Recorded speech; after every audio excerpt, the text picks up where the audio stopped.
bit of time off. Since the pandemic, he has been working 3 times harder than he ought, and at least twice as hard as the rest of us, to make it possible for us to do so. Good morning. Welcome to St. Clair's Episcopal Church in Pleasanton. We are so glad you're here.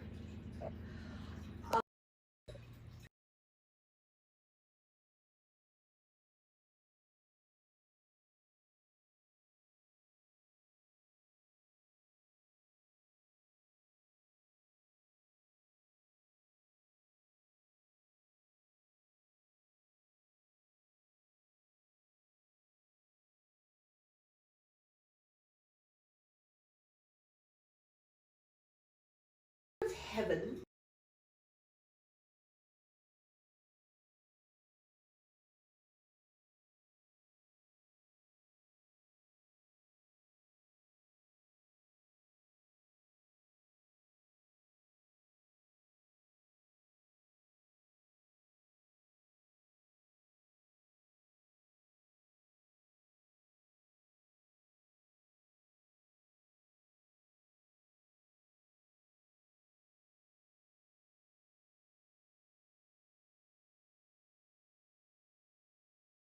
The kingdom of heaven is like a treasure hidden in a field, which someone found and hid. And then, in his joy, he goes and sells all that he has and buys that field. Again, the kingdom of heaven is like a merchant in search of a fine pearl. On finding one pearl of great value, he went and sold all that he had and bought it. Like a net that was thrown into the sea and caught fish of every kind. When it was full, they drew it ashore, sat down, and put the good into baskets, but threw out the bad. So it will be at the end of the age. The angels will come out and separate the evil from the righteous and throw them into the furnace of fire, where there will be weeping and gnashing of teeth. Have you understood all of this? And they answered, yes. And he said to them, therefore, every scribe who has been trained for the kingdom of heaven is like the master of a household, who brings out of his treasure what is new and what is old. The gospel of the Lord. Praise to you, Lord Christ. Lord, bless our worship, bless our actions. Help us to be agents of the kingdom of God. While I was in high school, I was also studying classical music, and every year my teacher had all of his students give a little recital. And it was my first public solo performance, and I was very nervous. Right before my turn, an adult student turned to me and said, "Don't be so anxious. Remember that 100 years from now, no one will remember what happens here today." Then, as now, I found this idea not as comforting as it was meant to be. The comforting part of the idea is that we do tend to get overexcited about transient things. It's part of the human condition. We worry about everything, and we worry about those things sometimes quite a lot. Sometimes asking ourselves if what we're worrying about will matter 100 years from now can burst our fruitless bubble of anxiety sometimes. And from that point of view, it's not bad advice. Remember that 100 years from now, no one will remember what aspect of daily life is driving me loopy here today. Good good news. On the other hand, there's a discomforting sense in the same sentiment.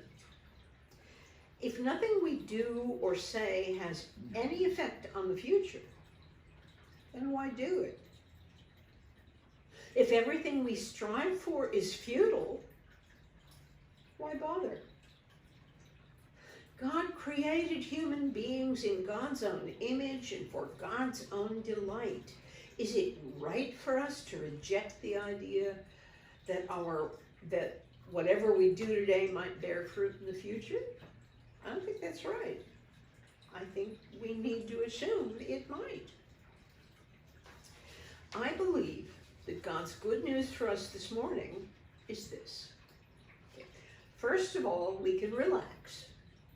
God is working with us and in us and through us to bring that goodness we strive for into reality. And God will do what we cannot.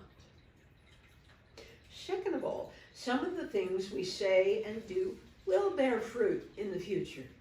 Not just 100 years from now, but 1,000 years from now. We are not powerless. The kingdom of God begins in us, and the seeds we plant will grow for generations. Okay, good news, point one, we can relax. It doesn't matter if we're not perfect. Boy, that's important. And if we do not do all things perfectly. St. Paul says the Spirit helps us in our weakness, for we do not know how to pray as we ought. But the very Spirit intercedes for us with sighs too deep for words. In our culture, we set a very high value on doing things right. Competence is admired above almost all things for 21st century people. And when we somehow fall short of our own expectations of perfection, nobody's more critical of us than we are of ourselves. As Christians, we know that prayer is important, and I don't believe that a single one of us believes that he or she prays perfectly. I know I don't. It's a great example of how we worry over something that God has already healed in us. Paul reminds us that even when we don't pray well, God is praying inside us, and that the very Spirit of God within us transforms our prayer. It becomes perfect. In our lives, as in our prayers, when we offer God our holy intentions, our best efforts, our good tries, and even our heartfelt failures, God's Spirit will take them and transform them, lifting them up as the perfect offering that we wish they were. So relax. Try hard not to worry about transient things, about unimportant things, and have confidence that in the important things, God is for us and with us. And if God is for us, who indeed can prevail against us? As far as the futility of our feeble human efforts, just give up that idea right away. Give it up. Jesus' words to us today about the kingship of God put an end to any worries we might have about the ineffectiveness of our human actions. Good news. Jesus tells us that the kingdom of heaven starts out small, hidden, secret.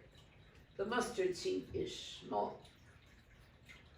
The mustard tree grows out of it, not because some human has caused it to grow. Grow seeds, grow! But almost certainly because some human agency has arranged to plant it. So, yeast works the same way. It takes less than a teaspoon of yeast to bring many loaves of bread to rise. And once we've worked the yeast into the flour, the action of the yeast is relentless. It's like magic. Anybody here remember that old I Love Lucy show? Yeah. Remember the one where Lucy puts too much yeast into the flour and then puts the dough in the oven to help it rise, like we used to do when I was a kid.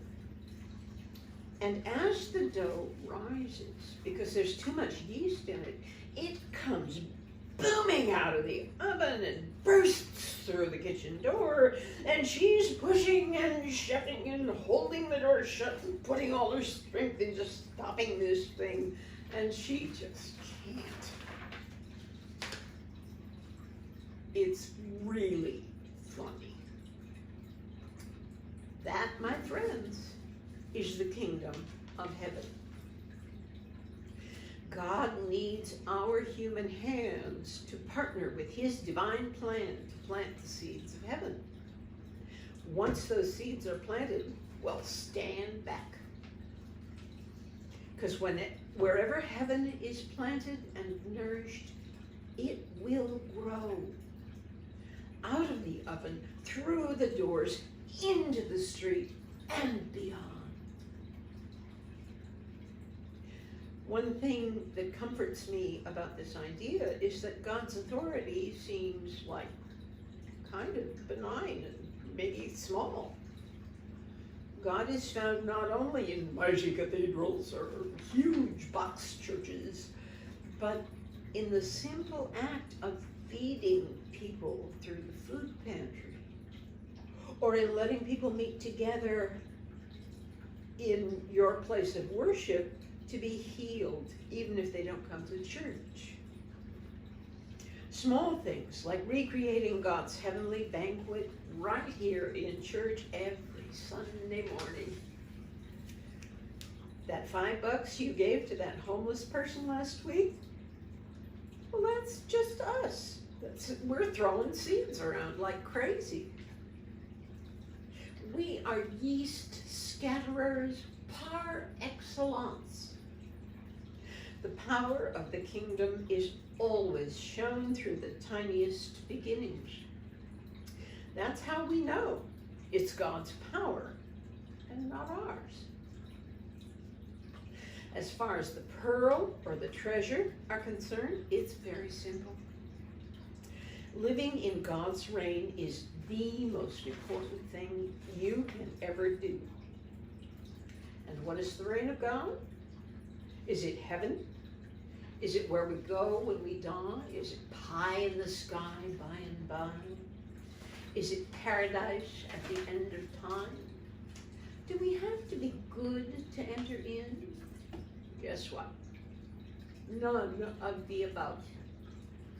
The reign of God is present wherever God is king. Too simple? Listen. Living in the reign of God is like living wherever God is the ultimate authority. Period. That's it. The end. We experience the reign of God whenever we can say, Jesus Christ is the Lord of my life and nothing or no one else. My little house here in Livermore is part of the reign of God. You come here, you're in the reign of God. Brunch can be the reign of God. A trip to the beach can be an experience of the reign of God. Wherever God is king, well, that's the kingdom of God. How could we dare to say that any act of ours cannot bear fruit 100 years from now? Everything we do at God's service makes an enormous difference. Our casual conversations, our casual prayers, our worship together, our love for each other are all seeds of the kingdom of heaven. We can't know the effect we have on other people, but if we carry around the kingdom of God in our hearts, with us all the time, the lasting effect on everyone we meet can be tremendous. Small, hidden things have huge effects when God is sovereign. We could sacrifice everything we have to achieve this state where God is king. That's the priceless pearl. Wow. Short form, as deliverers of the kingdom of God, everything we do is important, because everything we do, God can use for good. Remember that adult who told me 100 years from now no one will know and it won't matter? Well, how I did in that recital really will not matter. It doesn't matter. I don't even remember. But that chance comment from 50 years ago is still giving me food for reflection today. Only 50 years to go to prove that sentiment is wrong. Wouldn't they be surprised? Amen.